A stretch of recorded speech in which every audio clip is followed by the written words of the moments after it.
الكلمتين اللي عايزة اقولهم النهاردة لست الكل اللي بتربي صبيان، واللي ربنا رزقها بالذرية الصالحة وجعل من نصيبها الثواب العظيم ده. فتعالي اقول لحضرتك بقى علشان الثواب ده ما يضيعش منك هتعملي ايه. طالما ربنا رزقك بانك تربي صبيان ولد زي 10 ربنا يحفظهم ويحميهم، اعرفي انك بتربي راجل، مش بس بتربي ولد. راجل معناه ان هو قدام، وعلى فكرة الايام بتجري قوي، يعني الولد اللي قدامك اللي هو عنده يوم ويومين وسنة وسنتين ده هتغمضي عينك وهتفتحيها هتلاقيه الله اكبر بقى عنده 20. فتعالي اقول لحضرتك بقى هتعملي ايه علشان لما يبقى عنده 20 تبقي مبسوطة وفرحانة وفخورة وكل اللي يشوفه يقولك ربنا يحميه.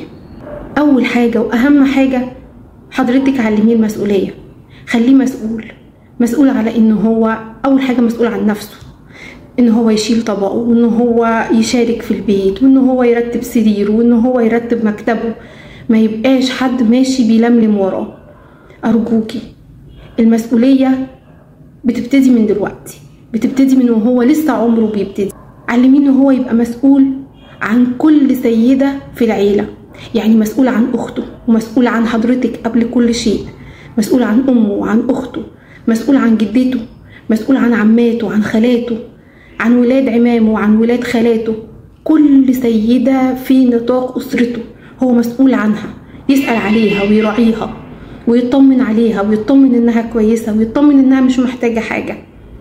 دي مسؤوليته اللي ربنا كلفه بيها. وبعد المسؤولية علميه اهم بروتوكول في الحياة، البروتوكول اللي ربنا حطه لنا علشان خاطر حياتنا الأسرية تنتظم، وده انا بعتبره بروتوكول للحياة كلها، المودة والرحمة.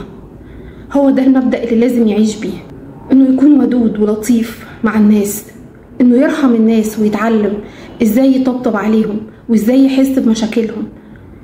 ان القوة اللي ربنا رزقه بيها سواء القوة الجسمانية او العقلية، وتفسير معنى القوامة اللي هيجي بعد كده ربنا جعله ليه علشان خاطر هو مسؤول، علشان لما يبقى عنده حاجة و20 سنة ويبقى مسؤول عن زوجة واولاد ما يتفاجئش، هو اصلا متربي على كده.